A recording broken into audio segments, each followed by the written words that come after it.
What's up, FFA? Good morning, everybody. Hey, we are going to do a deep dive into some tips for you guys to kick off of this week. And that tip is going to be how to defeat chargebacks. So I know we all love the word chargeback, right? Just kidding.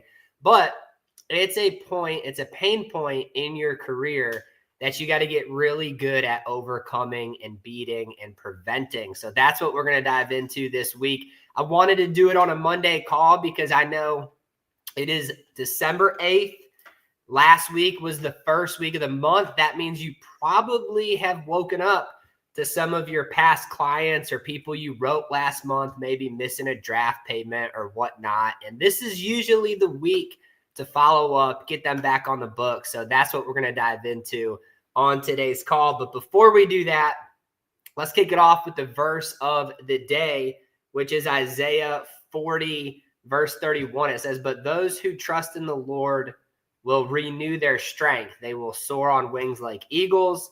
They will run and not grow weary. They will walk and not faint."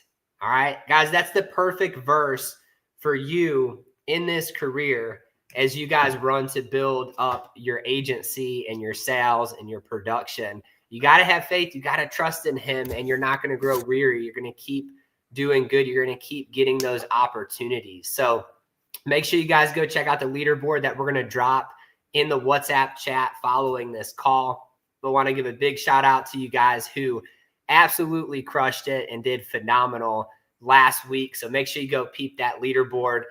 We also have a special guest on today's call, which is going to be Paulo. If you guys don't know who Paulo is, Paulo's been one of the top agents here for years. He's hit every trip since he's got started with us. He's always doing big things. He has the most issued paid annuities so far year to date. And he's just doing big things. So me and Paulo are going to jump into it. If you guys have questions for Paulo, you can drop it in the WhatsApp chat. But we're going to give you guys all of our tips from writing a lot of business, writing some annuities, overcoming chargebacks. We'll talk about all of it on today's call. So Paulo, I'm going to add you into the live feed here, man. Welcome to the chat, dude. How are you? Good, Ryan. How are you? Good, man. Where are you at? You at the gym today? I'm at the gym. Yeah, I had just finished a class, and I had Nice. another meeting before you. Solid, man. Well, hey, top producer talk, right? Step one, start the day off right, going to the gym. Yeah, that's right. I struggled this morning, but I had to get out of the house. Hey, I'm the same way, man. I got to get out, get my body moving, right? Otherwise, I'm in a bad mood. So, but yeah, so Paulo, let's dive into it, man. You've been a top agent here every year, right, since you've got started. What would you attribute to that? Like, what do you think the one thing is that you do on a daily basis that continues to let you have success as an agent? I think that over the years, I just learned to stay organized with my book of business. Mm-hmm.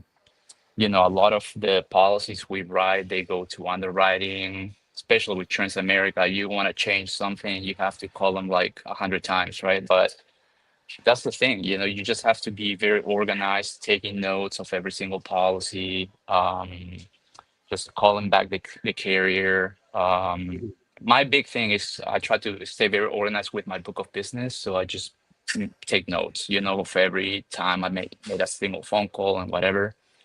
Um, so yeah, just having leads ready for whenever I'm gonna go out of town to work, and prioritize the age range of my clients. So I shared this before, but I try to prioritize anyone that's above 65 years old Mm-hmm. because they will usually be home most of the time. So yeah, just having enough leads every time you're gonna go out to work. I want to have at least 40 to 60 leads on my route tracker. And then after that, every time I submit any business, just stay organized with just keeping track with all the business I'm submitting. Yeah, that's key, man. I've seen a lot of agents struggle with the organization piece, checking their back office, checking their book of business, not keeping up with it. And it really does. If you let that get out of hand, right, it gets to where you almost can't keep up with it. And so Paulo, what would be your tip, right? As I was talking about when we introed the call, this is like the week of people usually having to deal with some missed draft payments, different things rolling over Hmm. first week of the month. What would you tell an agent who maybe they woke up to two missed draft payments? What should they do to go fix that with their client and fix that chargeback? Right.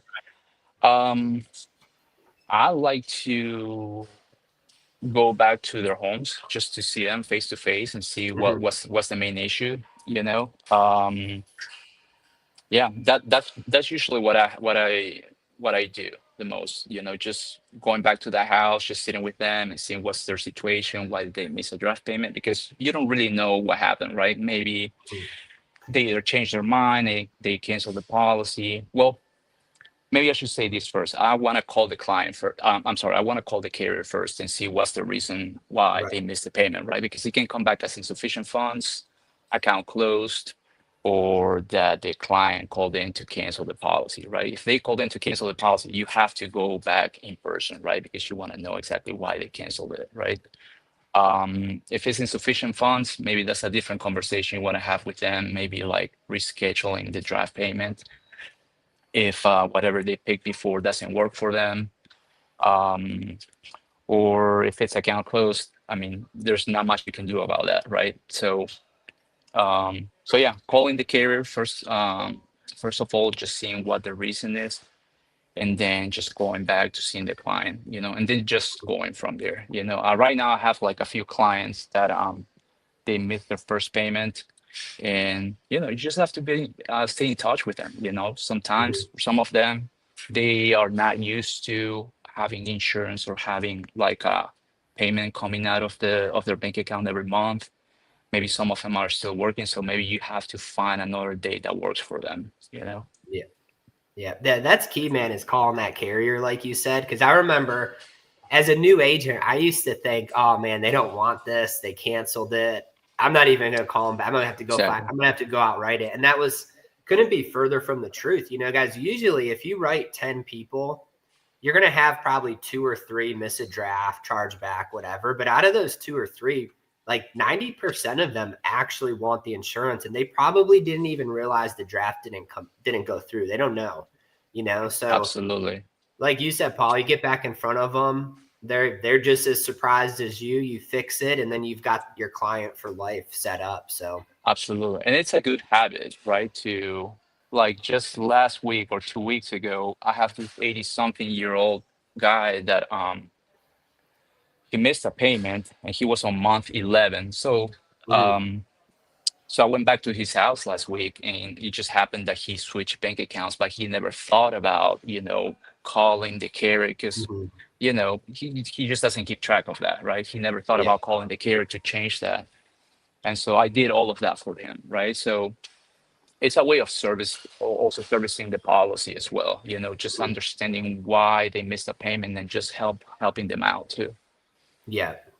Paula, have you ever had a client call you like the next day after you've written them or something, and they're just like, "Hey, I changed my mind. I don't want it." And how do you handle that situation? I would say something like, "Oh no, what happened?" Right? Mhm, It seemed like, yeah, this is something that you wanted. Well, let me just because I really want to be in front of them and understand the situation. I try to make an appointment so I can go back to their homes and you mhm, know and just talk to them about it, right? Because we talk to so many people. Some of them are going to be maybe I did something wrong, right? Maybe I didn't explain everything what the policy was going to do. So, mhm, but the number one thing, I want to be in front of them again, right? So I will probably say, okay, you want to cancel the policy? Okay, yeah, that's completely fine with me. I just need to collect the signature so we can properly cancel this policy. I'm gonna stop by your house tomorrow at mhm. noon or Yeah, something like that. But yeah, just first of all, acknowledging what they want to do. You don't want to tell them don't cancel it. No, just tell them, okay, yeah, that's completely fine. Let me just stop by your house and we'll take care of this. Simple as that. such a good tip, man. I love if you're doing in-person sales, getting back in front of them's the way to save that. You go Right. there, figure out, like you said, what's going on. And the majority of the time they change their mind and they want to keep it. So Absolutely. yeah. Let's dive into this, Paul. So year to date, man, you've paid the most annuities. You've just been on a roll with turning. I feel like you're turning annuities left and right every like week, 2 weeks, couple of weeks, man. And you've been doing phenomenal with it. But one thing you're really good at is talking to your clients and allowing them to trust you enough to open up the world of their finances, right? The 401k, the retirement accounts. How should an agent do that, right? Like, how are you uncovering so many annuities? And then maybe just give them a tip as far as just getting a client to trust you enough to actually tell you all of that information. Yeah. Um, well, you have to absolutely, when you're sitting down with a client, you have to review every single policy they have, right? Absolutely everything that you can possibly find that they can. I mean, you should be able to connect enough so that they trust you with that information, right? Um, I happen to come across these areas that I go to work to. I happen to come across so many people that just have so many policies, Mhm. and a lot of them they happen to be annuities too. So you want to review every single one of them and see how they are performing, right? So these people they have their life insurance policies and their annuities policies, right? So just by reviewing every single one of them, that's how you're gonna find the annuities. Um, but yeah, then aside from that, like a couple of weeks ago, I came across this client that had a large amount of money sitting in the bank account, pretty much doing Mhm. nothing, right? Earning like just very little interest. Um, he trusted me enough to hand me his bank statement. Why? Because we were trying to find his life insurance, right? He thought he actually had life insurance at some point, but the problem was that he switched bank accounts again, right? And because he Mhm. didn't think about, calling the carrier to change the bank account information, that policy lapsed. But he didn't know that until I reviewed, I looked at the bank statement and we saw that there was no life insurance charges, right? But we did see that he had a large amount of money. So it's just one of those things that you're gonna you're gonna find these clients, but you're gonna have to just review every single policy they have. And if they hand you their bank statement, and they have some a certain amount of money sitting in the bank account doing nothing, you can just tell them, hey, you know what, there's this thing called an annuity. It's a form of life insurance as well. And then just go from there, right?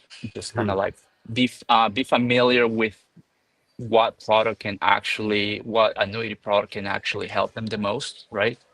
So in this case, it was something like 20% Mhm. bonus that they could earn if they were to move their money to this annuity, right? So that was pretty much like the selling point. Yeah. So I'm going back to this house tomorrow and talk to these clients, and hopefully we're gonna close this annuity. So Mhm. just reviewing, just doing a good job by reviewing all the policies that you can find in the house, and if you see a bank statement, just pretty much taking a look at it. Mhm. Yeah. That's a big shout out to you too, man, for, they didn't have an annuity, but you seen what that bank had inside of it. And you realize Right, that this client has just been saving it there. They have no intention of really using it unless, right, for an emergency. And that was a perfect angle for you to be able to really help them and help their son out, be able to get them a bonus, be able to fix it up to where it's almost serving as his life insurance plan at that point. So just always being able to find an angles, I feel like has uncovered so many good opportunities for you in the annuity space, for sure, man. But what do you think about leads, Paulo? So like, the age old question with agents, they want to know like, okay, Paulo's finding annuities. He must be working some secret lead type. What's your game plan with leads? How do you attack those? how do I attack those? Whenever I have the opportunity, I try to get as much as I can possibly get. Hmm. I personally like the mailers, you know Yeah. But I will work any other lead as well, Mm-hmm. you know. But yeah, I try to get as much as I can at once. That way, down the road, I'm not worried about like getting more leads and stuff.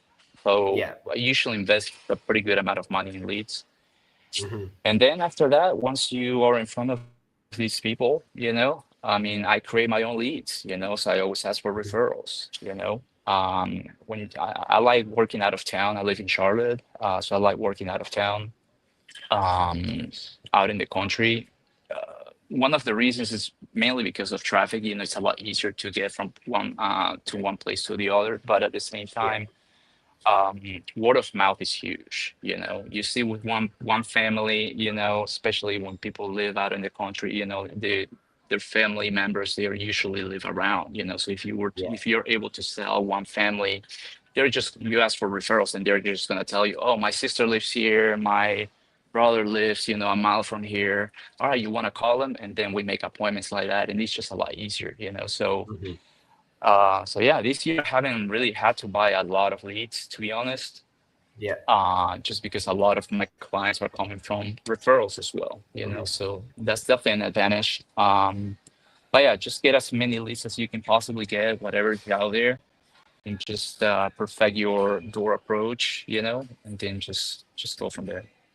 Yeah. That's such a good tip, man. I know me and you were talking about that. It was either in Greece or before that, but we were talking about front loading leads. You like to buy enough leads to last you a month, 2 months, heck, Yeah. maybe even 3 months, however many you can get. And I was always the same way. Rather than buying leads weekly, I would rather go on there and buy 200 of them, and last me 6 weeks Hmm. or whatnot. It just prevents you from having a mess. And one thing too, guys, especially if you're in the field, if you only buy like 20 leads every week, well, you might realize that the leads you get next week, you were driving by their house all week last week. And so, like, if you have all those front loaded, it makes your stops much shorter, to where Oh, you for can get sure. more Yeah, money. Yeah. So, but cool, man. absolutely. It saves you time and yeah. Yeah. Paula, what's your favorite? Do you have a favorite carrier that you like to write? Favorite carrier. Probably Mutual of Omaha just because it's Mhm. easy, right? And nowadays they are letting you know if the client's going to be approved or not before Right. you finish the application, which it's huge. Um, but I'd say yeah, Mutual of Omaha, and then after that, probably Stika. I use Hmm. Transamerica a lot, but it's just a pain to deal with them quite a bit. I like Transamerica because you have the direct express option, you have Yeah. bank account option. Now you have preferred standard and Transamerica Express. So you have Hmm. a lot of options with Transamerica. You also have term options. Yeah. Yeah, I mean I do a lot of business with Transamerica, but Mhm. Mutual Forma is easy to submit, and then Sika, pretty much most people qualify for Sika, so those Yeah. are probably my top three. Yeah. Those are like the perfect three to stick to, too. Like Yeah, between those three, you can pretty much write anybody anything. You've got IULs and anybody. term with trans. Omaha, you've got the IULE, you've got the Living Promise, the kids, Sika, like you said, you can get pretty much anybody covered with them, whether it's guaranteed issue or maybe some unhealthier clients needing day one. So pretty solid there. But one question I have for you, Paulo. So like just like looking back at your career so far, and I might be wrong here, right? But I don't feel like there's ever been a week that you've just not put production up. Like I just feel like every week you're consistent, you're working hard, you always have a goal, you're a really good financial steward, and you're just a great agent. So like an agent who think back to like when maybe you were a brand new agent, or if you've ever had a spell in your career where you struggled. If an agent's struggling to just be consistent, what would you tell them to fix? Like they look at your numbers, the annuities. The past 2 weeks, you've submitted over 10K of good business. If an agent just wants to get consistent, what would you tell them to do? if an agent just wants to be consistent, um, I mean, I will ask so many questions, you know. I mean, first of Hmm. all, are they, you know, how many hours are they working a day? You know, Yeah. what does their schedule look like, right? And then do they want it enough, you know? That's Hmm. key, right? Because if you're like if you're not giving it your all, you know, you're not gonna see results, right? When I first started, I was kind of hungry to switch careers. Yeah. So yeah, I was working, I was still driving out of town, like about an hour away. I was working probably like 8 to 10 hours a day because I really wanted this, right? So Hmm. um so yeah, first is, you know, they need to make a decision mentally, right? Do I really want this? Because if you really want this, then you're going to get out there, right? You're going to put in the hours, do as many presentations as you can possibly make. You're gonna talk to people, you know, all the time. You're gonna be selling nonstop, right? Hmm. Um, so yeah, I mean, schedule, and if they truly want it, schedule is number one, right? You have to, you know, be out there every day. You know, I start knocking around 10:30 in the morning, and I go until it gets dark these days, right? So, Yeah. and that's every day, right? Monday through Friday. Sometimes I work on Saturdays as well. But yeah, just key. The main part is just to have your schedule, right? Make sure that you're going plan your week ahead, know exactly where you're gonna go, and yeah, just go out there and knock some doors. Love that, man. How bad do you want it, right? And you owned a painting company, right? Yeah, yeah. I own a painting company for Mhm. about 10 years. I enjoyed What it the was whole that like, time. man? What kind of grind was that like in the construction industry? It was great. So I did Mhm. high-end residential painting here in Charlotte. Yeah. Um, I really enjoyed doing the work, particularly remodeling jobs. Hmm. Um, but yeah, you know, it was hard to have people work for me full time, you know. So during Yeah. the winter time, I have all my workers, I'll have like plenty of work, but then during the summertime, I'll have more work, but then everybody would Mhm. just go because there was so much work that they could do it on their own, you know. So Right. it was Hmm. just too stressful for me to just keep up with like, you know, because I Yeah. had like big contracts, you know. And Hmm. so while I still like painting, I just couldn't do it, you know, full time. Yeah. So I was just looking to switch careers, and it Hmm. happened right during COVID. I took my test, and then yeah, I started working in October 2020. I remember it, and That's awesome. yeah, and then 5 years later, I'm still going back to those clients I wrote in 2020 because the Hmm. policy lapsed and whatever, you know, life just Yeah. happened. Um, but yeah, it's kind of like a cycle, you know, after a certain amount of years, if you keep track of your business, right? If you stay organized, you're probably gonna have to go back to those same clients that you wrote like 2 or 3 years ago, Hmm. you know? So it For gets sure. down the road after a couple of years, it just gets easier, you know? So I just have to look at my book of business, see what policies lapsed in what area and whatnot, and just go right back to them to just fix what the problem was.